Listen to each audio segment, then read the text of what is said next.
ராஜா இருக்கிறாரு. அவர் வந்து கொஞ்சம் ஃபர்ஸ்டே வந்துட்டு என்ன செய்யறாருன்னா விக்கிரகம் இதெல்லாம் கொஞ்சம் கும்பிட ஆரம்பிச்சு தேசத்துல நிறைய பாவம் பெருகிடுது. அப்போ வந்து தேவனுக்கு அருவருப்பான விக்கிரகத்தை கும்புற ஒரு பெண் ஏசபேல்னு சொல்லி வேற தேசத்துல உள்ளவளை கல்யாணம் பண்ணிக்குவார். அப்ப அவ வந்துட்டு அவளுடைய விக்கிரகங்களையும் கொண்டு வந்து அப்படியே தேசத்துல பாவம் பெருக ஆரம்பிச்சிருது. எல்லா இடத்துலயும் விக்கிரகம்.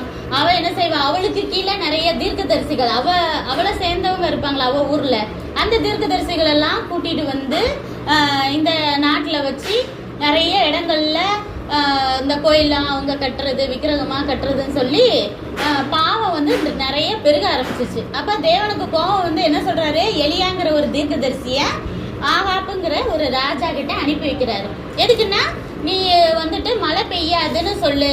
ஏன்னா மக்கள் வந்து ரொம்ப என்ன செய்யறாங்க, தப்பான வழியில நடக்க ஆரம்பிச்சுட்டாங்க, அவங்களுக்கு பனிஷ்மெண்ட் கொடுக்க போறேன் அப்படின்னு சொல்லி சொல்றாரு.